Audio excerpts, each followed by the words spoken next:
Happy Monday morning, everybody. Welcome in to another week here on Morning Jox. Conrad Van Order and Damian Mitchell here with you until 7 o'clock, as we are each and every weekday. Hope everyone had a wonderful weekend. Very hot weekend, as you would expect here this time of year. So I know a lot of you may be opting to stay inside and watch some various things this weekend, including maybe Happy Gilmore too. I saw a lot of people on social media having their thoughts and their reaction. It felt like every single person in the world watched that movie this weekend, Damien, and about 50% of them hated it and 50% of them absolutely loved it.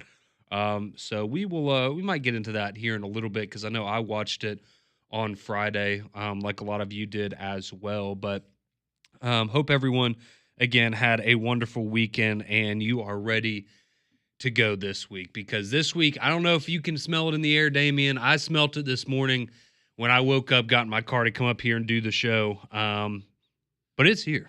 Last week, again, we said, SEC Media Days, kind of the official start of football season. Well, then last week, kind of sneaks up on you because you have last week where there's kind of that lull. Granted, we did have some interesting news come out throughout the week and different things happening in the world of college football. But now you got the Hall of Fame game coming up this Thursday. So 3 days away, you're going to get to watch live tackle football. Now, granted, I think we all agree we're probably going to really watch the first 30 minutes of it, and then we're going to quickly remember why. It's the preseason, and that'll probably be that. But, hey, it's something. Football is here on Thursday. You are going to get the NFL Hall of Fame game as the Lions and Chargers will kick off the preseason there. And on Tuesday, you're going to have the Auburn Tigers, as their players will report to the Plains, and they will get ready to kick off fall camp. So the players are going to report on Tuesday. From what I understand, practice will then begin the next day on Wednesday. And for the Alabama Crimson Tide, you're going to have your fall practice start on Wednesday. So all of this happening in the next couple of days. Really, really exciting time as, again, it starts to feel a little more real. Once the guys actually hit the practice field, we're going to have things to talk about. You're going to get reports from practice, reports from camp. Now, granted, some of it, as we know, is, things that are maybe going to come off to be a bigger deal than they should be early on. But it is fall camp. There's a reason that they go through all these practices. But I'm excited, Damien. It'll be nice to actually have some concrete evidence, some real insight into what's going on the practice field this fall to get us ready, because in 33 days, you're going to have Alabama playing FSU. In 32 days, you're going to have Auburn playing Baylor. Here for it.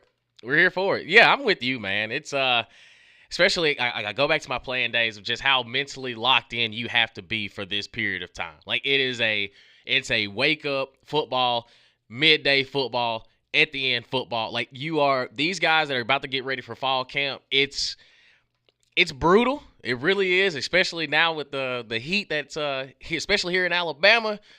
Probably have to adjust some things on the practice schedule, but I think that anything that we are inching closer towards actual live action football, I'll take it. And the Hall of Fame game this week, coming up on Thursday, could care less who was out there on the field.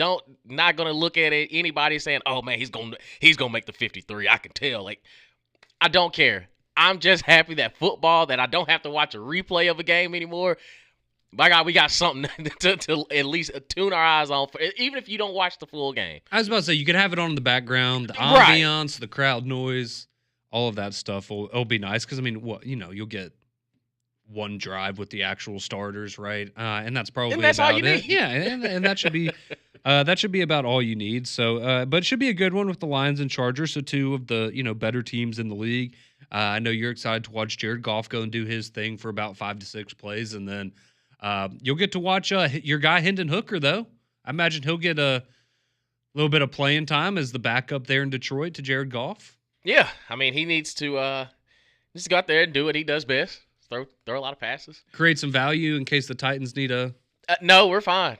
We're fine. Just in case. Ward. Okay. Hey, listen, I've seen the clips this weekend. You saw of him and Calvin Ridley? Yeah. Mm-hmm. I was insufferable Saturday. Yeah, I also saw some clips of Jalen Milroe that would make you think that he was going to be the savior of the Seattle Seahawks. So it's practice. It is practice. Man, but a complete sidebar. I hate it for him because I did think that in the grand scheme of it, I thought his career would be off to a little bit better of a start. Mhm. But it's a recurring theme that we've seen there as the Tennessee Titans as Traylon Burks. Yeah. Yeah, Broke his collarbone, he right? did. And the crazy thing is, it's the way it was worded. I saw a tweet. It's like, this is the Traylon Burks experience. Makes an acrobatic catch on the sideline, shakes it off, makes sure that he's good, and then he clutches his left shoulder, and then you kind of figure out that things are going south. But again, in the grand scheme of it all, for us to lose A.J. Brown, Yeah. and That's the pick that you yeah, used. Yeah, that one stings. it does. So I saw a picture yesterday on social media, and I guess I'd forgotten this. So when he did his draft party, because he was a first-round pick, did he do that at a sorority house? I don't know, but I'm leaning to the. I'm just saying, The it looked like a optics picture of of him it. and his grandmother and a bunch of people that he was not Right. related to. They're like, he did I'll this just in the say that. Delta house, and I was like, oh my god. Yeah, I saw He's that. like, and they I got was Granny like, in the KD house. I was like, did he really do that? Man, I hope I I hope he's still with that girl. Something tells me he's not, but I hope that he is. I just thought that was. Some people have CD Lamb, some people have Traylon Burks. So you have two phones too? I mean, after what happened, over the Mhm. weekend, I think he should get another phone. Hopefully in another city. Poor guy. Yeah, that one just hasn't quite worked out for the It Titans, hasn't. unfortunately. But yes, you do have the NFL Hall of Fame game coming up in 3 days. That's why we're talking a little NFL, because that will be the first live football. So I believe this is coming up now this Thursday, we will have some form of live tackle football on every Thursday starting this week until mid-February. I'm here for it. Or early February, I guess. So that's pretty that's exciting. We've made it. We have officially made it. I know it's been a long summer, it's been a long spring. Thankfully, college basketball, Auburn making the Final Four, Alabama going to the Elite Eight. That helps now, having those programs be where they are, but nothing is going to replicate what we get here in college football season, and it continues to get closer and closer. So yeah, if you missed it, 26 days from now, you're going to have week 0 kicking off. You're going to have Iowa State, Kansas State is kind of the highlight game there of that week 0 slate. And then 32 days away, you're going to have Auburn taking on Baylor. And 33 days from now, you're going to have Alabama traveling to Tallahassee to take on Florida State. Something interesting I did notice yesterday, though, Damian, and I wondered if you just had any thoughts on this off the top of your head, because I'll be completely honest with you, I was kind of dumbfounded by it. So if you pay attention to these early lines that have come out for some of these college football games, I mean, they've been out for a while now for these week 1 matchups. And up until this weekend, Auburn had been anywhere from like a 1.5 to a 2.5, like 2.5 point favorite over Baylor in that opening game.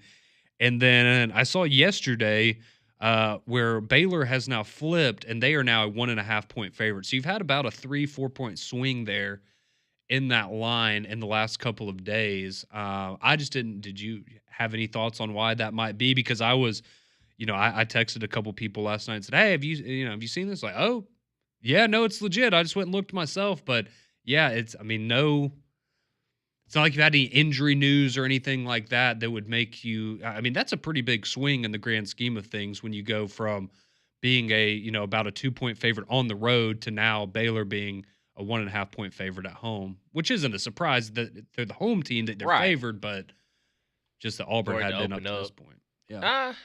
I don't really know. Maybe Vegas may know something, or I guess the raucous crowd in Waco, Texas. It could. That's got to be. That's got to be That's on gotta a be Friday night too. It's a little different if it's at 11 o'clock on a Saturday, but the Friday night maybe an extra day or the day before travel or something. I don't know. It's week 1. We don't know what to expect, but that's the fun part. That's the fun part because people will still engage in some activities, and I don't blame them. Yeah. I don't blame them at all. I do the same thing, but I don't know. Like, I'm not gonna read too much into it, but maybe Sawyer Robertson is that guy, and they're like, hey, it's between him and Jackson Arnold. I don't know. I'm not sure, but we shall see once we get closer to kickoff.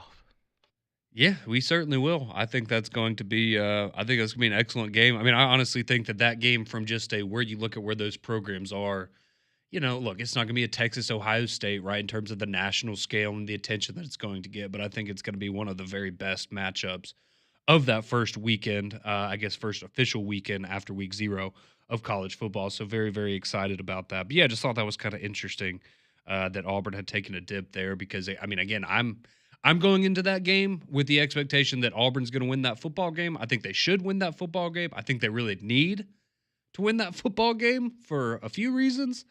But we certainly will see. And if you've been paying attention to things around the Big 12, Baylor's got a little bit of buzz to him.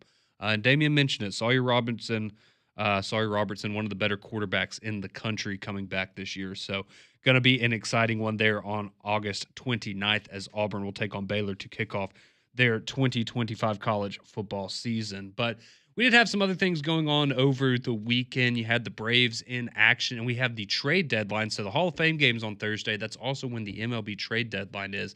And the Braves making a move for a starting pitcher yesterday. If you missed that, we'll tell you who it is and what it means for the second half of the Braves season potentially next on Morning Jox.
Oh, 616, welcome back into Morning Jocks here on your Monday morning.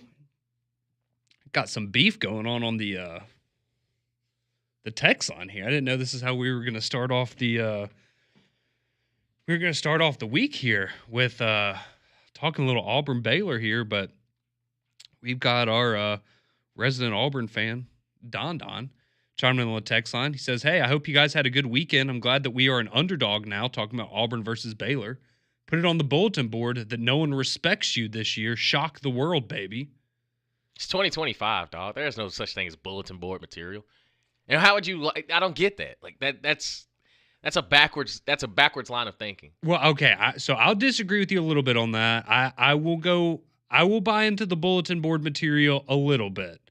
I will not buy into the shock the world if you beat Baylor because you should beat Baylor. Right. You are opened up as the favorite. So that means either y'all are close in stature or you're actually like you're better than them. Like you should go over there and win. Yes. You should. But bulletin board material, no. These dudes are more worried about what somebody says about them on Twitter. If you get tagged in a picture. Well, that's bulletin board material. That's the bulletin board. That's the bulletin board. Well, and it's like, okay, I can understand the sentiment of it, but, it's one of the things that Brian Kelly, it kind of flew under the radar. I don't feel like anybody ever talked about this. But at Media Days, I don't know if you remember, but he mentioned that in their weight room, they have put the Clemson logo on, like, all of their equipment. That's psychological, yeah. Yeah. Like, that's the way the bulletin board material should go, in my opinion. Right. I agree with you 100% because that's the first opponent that you have. It's kind of backwards the same way Ohio State has the Michigan countdown or the team up north countdown, whatever, because this is how many days that you've got to play against them. For LSU, yeah, like you haven't beaten anybody in week 1 in 4 years? So the only focus you need to have besides, filling out what your team is going to look like is the opponent that you have week 1, and it's Clemson. That's the only thing you need to be worried about because you take each week 1 week at a time, and that's the only focus that you have. And I thought that, the conversation about Death Valley, like the conversation about Death Valley Jr. and things like that, it's like, okay, well, this is it's a little chippy, yeah. I like this. And again, after fall camp, you are just waiting to hit somebody else that's not in your jersey. That's the only thing that pushes you to get through fall camp is, all right, I need to know where I am on the depth chart. And by God, when we get past week 3, finally we can put our mind into preparation for the game, and that's coming up. Yeah, so Auburn getting their bulletin board material from FanDuel, because that's who has the line where Baylor is -1.5. And Don clarifies. He says, "I meant shocking the world over the course of the entire season." Okay, I'll give you that one. Got to start with Baylor though. Got to start off hot. Otherwise, I'm not saying this. I think we can all imagine what that Monday will look like if Baylor wins that first game, and I'm just saying. Yeah, I'm right there with you. But the same goes for Alabama if they lose to Florida State. I'm just throwing that out there. It's the exact same situation. If either Auburn or Alabama loses their first game, that next Monday is make sure you're tuned in. I will just throw that out there. But we'll get to more of your text here a little bit later on in the show because y'all are already filling it up this morning. But a couple other things to get to first. And I did mention that you had the Atlanta Braves who were in action this weekend. And unfortunately for the Atlanta Braves, that did lead to a sweep at the hands of the Texas Rangers. So just when you thought that maybe things couldn't really get that much worse for Atlanta this season, that is exactly what happened. They had an opportunity on Saturday as they went into extra innings. They lost that game 6-5 to the Rangers, but lost 8-1 yesterday, 8-3 on Friday. So not a great weekend as Atlanta now falls to 44-60. They are 17 games under 500, and now they will travel to Kansas City starting tonight. That's where you're going to get your hear your Braves baseball tonight on Jox, and hopefully, I mean, at this point, you're just playing from like, I don't know, your sanity, I guess, if you're the Braves, right? Like you don't want to get swept, I think, and that's very telling from hearing Landrum and Barrett Slee on Friday, just, well, hope we don't get swept this weekend. And that's kind of where you're at. You just want to win one of two. You're not even trying to win series anymore. You're just trying to win one of two. So we'll see if Atlanta's able to do that. And maybe with the help of some reinforcements, because yesterday the Braves did make a little bit of news in the MLB trade market as they acquired a pitcher, which they need because they've had some injury problems, and that pitcher will be Eric Fetty, who, if you listen to Three Man Front, he is a member of the St. Louis Cardinals, and you have heard Pat Smith talk a number of times, quite frankly, about how awful this guy is. And so if you're the Atlanta Braves, you went and traded yesterday for Eric Fetty. His record this year is 3-10. His ERA is 5.22. And that is who you went to bolster your rotation. He is also 32 years old. And he's going to be a free agent at the end of this year. So you literally brought this guy in to pitch for the next 3 months of your disastrous season, 2 months of your disastrous season, and then I assume you're just going to let him walk in the offseason. So that's certainly an interesting decision by the front office. I think we can certainly say that. But the Braves, to be fair, you did need some reinforcements because you look at what they've had. You had A.J. Smith-Shawver. He tears his UCL. He's going to go have Tommy John surgery. Spencer Schwellenbach messed up his elbow. You have Chris Sale, who broke his ribs, making that great diving play off of the mound a number of weeks ago. And then you also had Grant Holmes with an injury to his elbow go on the 60-day injured list, was ultimately the decision there. So you did need some reinforcements. You needed some help. I get it, but just kind of an interesting situation to go get a guy in a contract year who has been one of the worst starting pitchers in Major League Baseball to be that guy to potentially, help bolster your rotation down the stretch. So we will see how that plays out for the Atlanta Braves. Hopefully a couple more moves, I would imagine, Braves fans, you're looking for this week. The report is that Marcell Ozuna will be traded, and the belief is that he will waive his no-trade clause for any team out there that will give him regular playing time, which he is not going to get in Atlanta for the rest of the season. So I don't think that's a big surprise. And again, that's a guy that's going to be in a contract year, so not going to be a huge shock to see him go. But we'll see if there's any other tricks up Anthopoulos' sleeve this week as the trade deadline, again, coming down on Thursday, so only a few more days for these moves to be made. But you also had a special day yesterday, and we knew this was coming, but with the MLB Hall of Fame induction ceremony, so you had 3 players that were inducted yesterday. You had Ichiro Suzuki, CC Sabathia, and Billy Wagner, so 3 guys that I know, Damian, that we remember watching growing up and that were, 3 of the bigger names. I mean, I guess Billy Wagner, again, a lot of you, I'm not gonna be mad if you don't remember Billy Wagner, but he was, him and Trevor Hoffman, in my eyes, probably this 2 second best closers, kind of in that battle for second best closer that I can remember seeing in my lifetime, obviously behind Mariano Rivera. But then you have Ichiro, who is, just an iconic figure, not only here in America, but obviously what he did in his career in Japan, being a huge figure and an international star for a number of years. And then CC Sabathia, who had a great career not only with Cleveland, then Milwaukee, but me being a big Yankees fan, he was a big part of the only World Series that I have gotten to see as a fan of the New York Yankees back in 2009. And he's been a big part of the events that they've had at Rickwood the last couple of years as well. So got to see him last year when he was here for the Giants and Cardinals game, which was really, really cool. But 3 very deserving inductees yesterday into the Hall of Fame, Damian. And I got to give a shout out to Ichiro. I don't know if you saw it, but in his speech, he specifically called out the one writer that did not vote for him to make it into the Hall of Fame. So I thought that was a cool moment. But yeah, 3 legends of the game, no doubt about it. Yeah, and it makes no sense, too. Like, Ichiro is a unanimous Hall of Famer. Like, it's no question about it. Like, I don't understand how the MLB Hall of Fame truly could find ways to still cause controversy, if that makes sense. Like, it's, if you watch baseball and you watch high-level baseball, you can't tell me through Ichiro's career that he was not a Hall of Famer from the time that you saw. And for it not to be unanimous, it just makes no sense. But yeah, CC Sabathia, Billy Wagner, like, when I think of CC Sabathia, I remember him, especially when I was younger, and with him being on the Cleveland Indians, and it's like, man, that dude, he a big dude, but he is bringing some absolute gas and sitting them down. And then, for him to go to the New York Yankees, it's like, okay, this is how they reload. Like, this is how they keep this thing rolling. And just think of the success that he's had in his career. Same with Billy Wagner, the one that closed, like, again, alongside Mariano Rivera, Trevor Hoffman.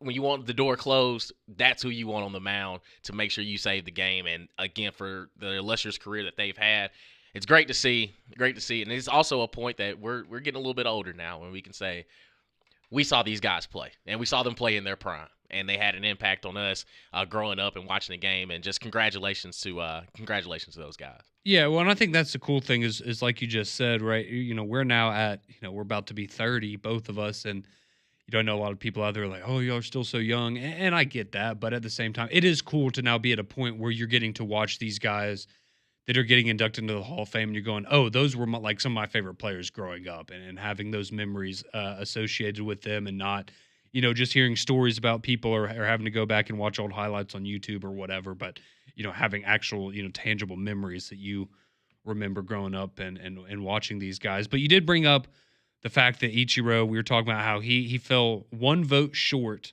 of being a unanimous decision. So there's only one player in Major League Baseball history who's ever been unanimous in terms of the Hall of Fame vote, and that was Mariano Rivera, who we were just talking about.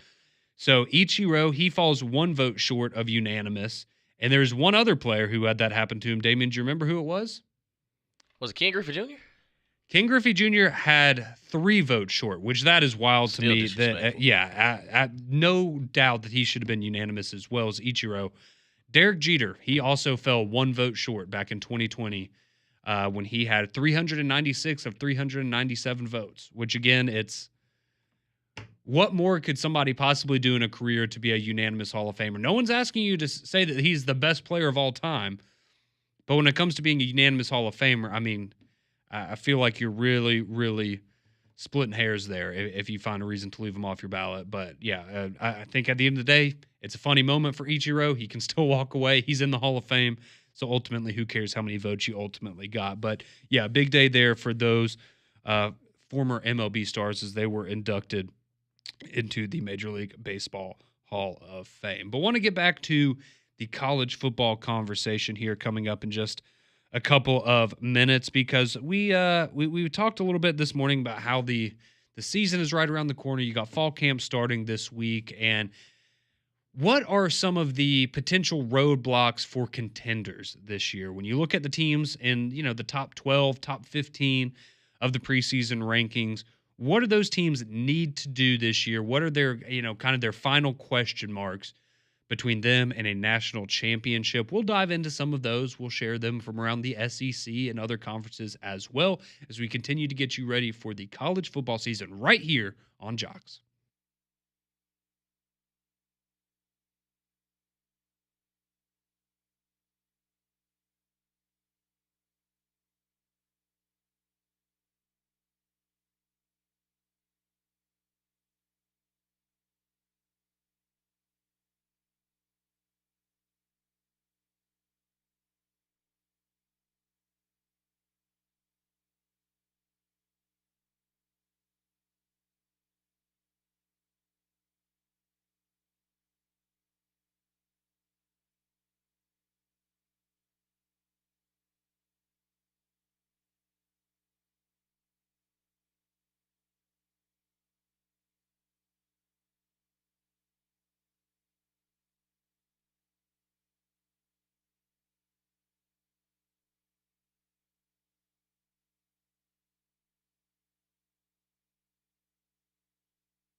Welcome back into the Monday edition of Morning Jocks. Conrad and Damian here with you until 7 o'clock when we'll hand you off to McElroy and Kublik in the morning. Appreciate you being a part of our morning each and every day here on Jocks. And we do want to give you a special reminder for an event we're excited for each and every year coming up in just a few weeks, and that is our college football kickoff party. So celebrate the kickoff to college football with us at Jocks at the Bill Smith Buick GMC Jocks Kickoff Party at Regions Field coming up Thursday, August 21st.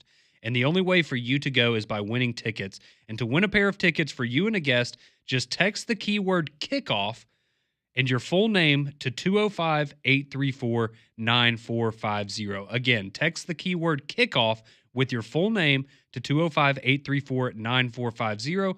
Winners are going to be drawn and notified daily. For more information, you can visit us online at joxfm.com. So very excited. Always love when we get out and just, check in with all of you wonderful listeners and kind of just, talk off the record. What are our thoughts on the upcoming season? What are your expectations? Who do you hate here on Jocks? Who do you like here on Jocks? All that kind of fun stuff that comes up inevitably in those conversations. So we look forward to that each and every year and look forward to seeing you again coming up in about 3 weeks there at Regions Field. So I told you we were going to take a look at some contenders for the upcoming college football season and maybe some what-if scenarios for them. What are the things that need to go right for these teams if they are going to contend for a national championship this year as we expect? And so we have a couple of SEC teams to choose from, Damian. And so some of these we'll just go over quickly. And so starting off here, so these are kind of tiered out, right? So you have some teams that have 4 what-if scenarios, or some teams that have 3 what-if scenarios, and then one SEC team that only has 2 what-if scenarios, which means that essentially they have the least amount of question marks, at least in Bill Connolly's eyes, because that is who created this article. So we'll start off with Ole Miss. They're the first team on the board, Damian. These are the 4 scenarios, the 4 what-ifs for Ole Miss this year. If Austin Simmons is the guy at quarterback, I think we all agree that if Austin Simmons is, even close to what you got from Jackson Dart the last couple of years, you're going to be in good shape. All right. If the transfer portal once again is able to have the answers for Ole Miss offensively speaking, and I think you look at a lot of this at, finding some guys on the outside. You lost some talent last year, and you need a running game. That was something that you just didn't have last year, and I think we could all agree that Ole Miss, that could be what potentially takes them over the edge from last year's offense, is having a consistent running game. The third what-if for Ole Miss is if their rebuilt offensive and defensive lines are able to hold up. And I think that's my biggest question mark for them is you just lost so much on defense last year, and that was the best Ole Miss defense that I've seen in I don't know how long. And, my concerns on the offensive side of the ball are they get the benefit of the doubt. But defensively, that's where I really start to have some questions. And then it also adds that through the portal, did you find enough help in the secondary? So I think that's where a lot of my questions and what-ifs for Ole Miss would lie is on the defensive side. Yeah, because I think offensively they have to be – Lane Kiffin has entered this situation where it has to be proven week by week that they're just not clicking. Kind of like the Kentucky game. Like I'll have to witness that game happens before I not give them the benefit of the doubt, their offense not being able to just go out there and explode. And I agree with you. Defensively – Pete Golden, he had the best defense Lane Kiffin has had since he's been at Ole Miss, and they still couldn't get over the top. There were games that, they kind of, they let slip away. But I think for Ole Miss, and you hear a lot about, building up a culture or not. Lane Kiffin has kind of reached the point of, I need the best talent that I can get. I just need him for a year. We'll see where it goes. That's essentially how it is. Yeah. And he's done a pretty good job, the past couple seasons, but still, even then, you find those questionable losses like, going down to the Swamp and losing to a Florida team that you are better than, or at least you were better than last year. And then you get rocked. And then, of course, with Kentucky, how sloppy that game was, you end up following that one and then losing it to LSU on the last play. But I think for Ole Miss, A lot of it is just, all right, now you got to go on the road to Georgia. How does different does that game look? Because you got them last year and you really punched them in the mouth. Now it's going into Athens. Can you get that job done? And yeah, I think, like we said, the defensive side of the ball is probably the biggest question mark. It's, can you even sniff the same success that you had defensively last year? And that's to be determined. So Florida finds themselves in the same tier as Ole Miss. They have 4 what ifs for the upcoming season for them. So first off, if DJ Lagway is what we think he is, that's the biggest one, right? I think we all agree is if you get a healthy DJ Lagway for all 12 games and he's even better than what you saw last year with some of the throws that he's able to make, that's where you start to see the ceiling for Florida as a, maybe a dark horse playoff team this year actually start to come into reality a little bit. Also, they add if he has wide receivers, which I think we all know. There's a lot of young talent on that team with the likes of Eugene Wilson and Aiden Mizell and some of those guys. But are they going to be able to step up? Do you have a third and even a fourth receiver that can step up in that rotation as well? Another what if for Florida, can last year's young defenders take a veteran step forward? Again, I think we all agree that last year Florida at times defensively wasn't up to snuff, and that, as much as we love the offense, again, like Ole Miss, you're going to have that defense in the SEC, as we all know. And then finally for Florida, do they have the depth to survive their schedule? And I think that's another fair question because they do have one of the most difficult schedules in the entire country. How about LSU? They also have 4 what ifs. For LSU, it's, can new star receivers emerge? They also note, as usually happens.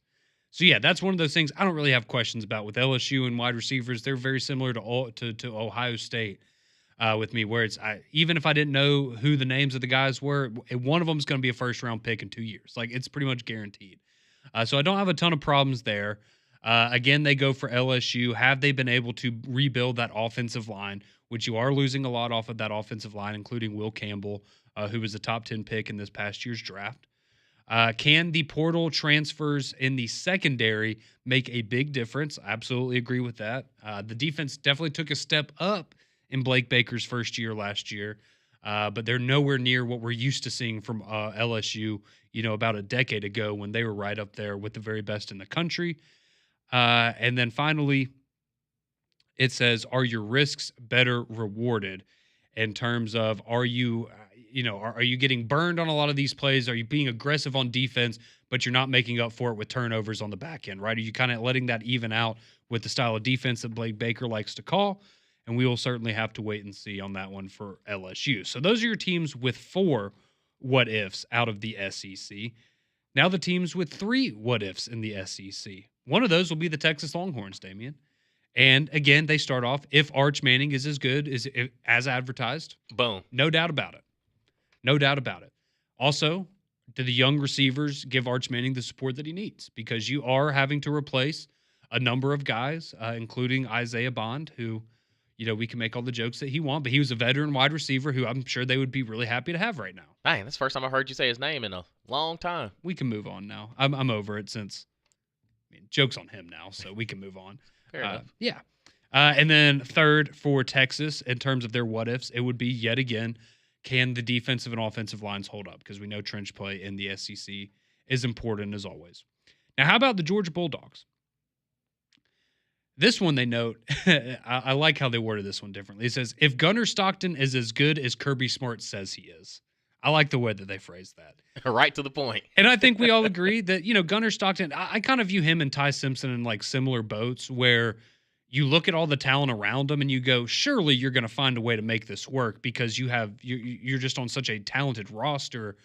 But I think it's fair. Yes, he did beat Texas when he came in the second half of the SEC title game, but he didn't look super great at times. And the same thing for Notre Dame. Like he struggled. And I know a lot of that has to do with his receivers weren't, those receivers didn't help any Georgia quarterback last year.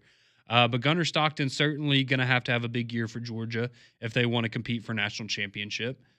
They also add, yes, the wide receiving core needs to improve greatly because they did lead the entire country in drops. Not the SEC, the entire country in drops last year. Certainly going to have to be better there. And then again, as we are used to seeing with all of these, it's the trenches, right? Have you been able to reload on the trenches? Now, how about The one SEC team, Damian, there's one that we haven't gotten to yet that has 2 what ifs. So just based on the exercise, that would mean they have the least number of questions about them going into the season, according to Bill Connolly. Don't tell me. That would be the The Alabama Alabama Crimson Tide, baby. Roll Tide. So the 2 what ifs for Alabama. The first one, can Ty Simpson or whoever plays quarterback do what Ryan Grubb needs them to do? And essentially, they're looking at it as Ryan Grubb is a veteran. He knows how to call an offense. The proof is in the pudding there. Can whoever the quarterback is run his offense? And I think we all agree that that's a big question. And for Ty Simpson, that absolutely seems to be him right now. We know that he would be the starting quarterback if they played tomorrow. And so he's going to get the first opportunity at that, you would imagine. But yeah, you got to be able to run the Ryan Grubb offense, and you got to be able to do it confidently. And you got 3 guys in that room. If you're not able to execute, I have to imagine it's going to be very quick to, all right, next man up, because we don't have time to waste this year if you're Ryan Grubb in that offense. So Ty Simpson or whoever the quarterback is being able to execute the offense. And then secondly, only the second question mark for Alabama, according to Bill Connolly, is can the pass rush be better than last year? And I absolutely agree with that.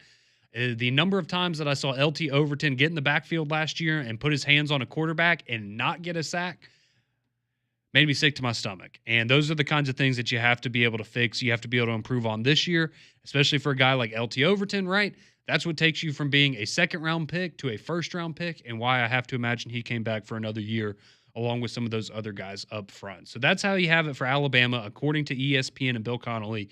The 2 biggest question marks for the Tide: can Ty Simpson run the offense, and can the pass rush improve on last year? So what do you think? What are your question marks for Alabama, Texas, Georgia, Florida, Ole Miss, some of these other teams that were mentioned here? We'd love to hear from you, 205-834-9450, and we will go straight to the text line next on Morning Jox.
6:50. Welcome back into the Monday edition of Morning Jocks. Connor and Damian here with you, talking some college football and some what ifs for the top contenders in the SEC this season. So if you missed it a few moments ago, Alabama with only 2 what ifs, according to Bill Connolly. So the least of any team in the SEC, and the only other team in the country, Damian, that was in that category as well, as only having 2, I guess, essentially big question marks heading into the season, was Penn State.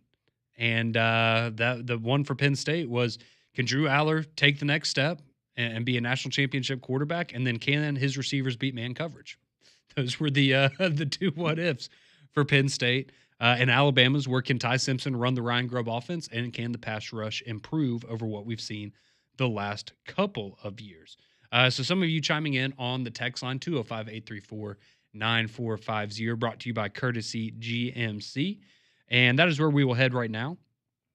Where Chris, he chimes in. He says, if you think about it, for Alabama, the running backs need to improve and be utilized better than last year for Bama to get back to a national championship level this year. Can't rely on the QB run and just expect the wide receivers to carry us. I certainly agree with that. And I think you go back to 2 years ago in Washington when they played for a national championship, and you had Dylan Johnson, who ran for about 1,200 yards and 15 or 16 touchdowns that year. And I think if you're able to get, granted, I think we understand Jam Miller's going to get a lot of the carries, but Richard Young figures to factor in pretty heavily as well.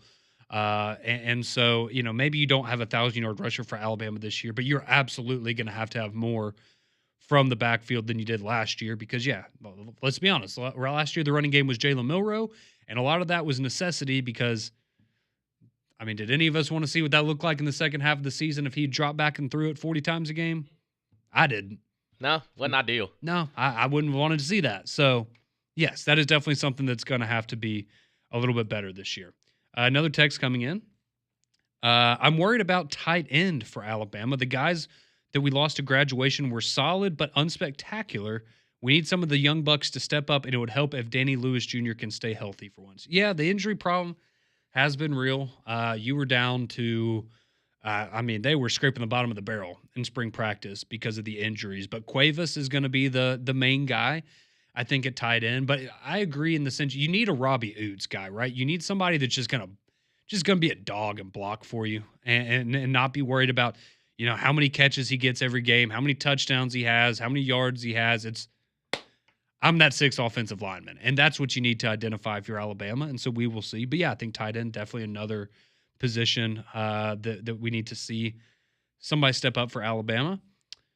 Somebody else chimes in. He just says, God bless you guys today. Thanks for everything that you do. Well, thank you for listening. We appreciate the kind words. We appreciate it. We will be here every day until they tell us not to be. Nick from North Birmingham chimes in. He says, for Auburn, I would say the roadblocks for them are keeping the offensive turnovers to a minimum and not giving up big plays on 3rd and long so you can get off the field and get the offense back out there. I agree with that. I think those are 2 big things there for Auburn this year, absolutely. And then for Alabama, he says Alabama's roadblocks are not utilizing the mid to short passing game enough and the run defense. Alabama finished 11th in the SEC in run defense last year. And I think we also agree that's going to be important in week 1 because who likes to run the football a lot? Gus Malzahn. So that would certainly be a big one there. Someone says we need a bully at tight end for the Crimson Tide. That would help. It would help. That would absolutely help. There is no doubt about it. Let's see. We have somebody chiming in. They say, I think the line for the Auburn-Baylor game changed because Baylor announced that they are wearing their all-black uniforms. They're doing a blackout for the first game. Okay. The old uniform. Vegas line change. I got you. Be ready. Hey, be prepared. Yeah, we'll see how that goes. I'm sure Auburn will be just fine. Hey, they went to Penn State. Well, okay, never mind. Yeah, go ahead and finish. Go ahead and finish. Never mind. Yeah. Sorry. Should not have gone there. Someone else chimes in. How hot will Hugh Freeze's seat be if he loses week 1 at Baylor? It's going to be hot. It's going to be a little warm. It is absolutely going to be hot. Let's go to Alan real quick. Sorry, Alan, you got about 30 seconds, buddy. How we doing? What's up, gentlemen? Hey, Damian, what's your top 5 for fans again? Oklahoma, Ole Miss, Florida, Alabama, and Tennessee. All right, would you be willing to wager a lifetime fandom if the team that you pick wins a national championship? Ooh, I like that. That is enticing. Let my people get with your people, and we'll discuss that. We'll discuss that at a later date. But I'm not opposed to it. See you guys at Regions. Roll Tide. Roll Tide. There we go, Alan. Appreciate you, man. Thanks, everybody, for tuning in this morning. We are back tomorrow at 6 a.m., but right now, you got McElroy and Kublik in the morning.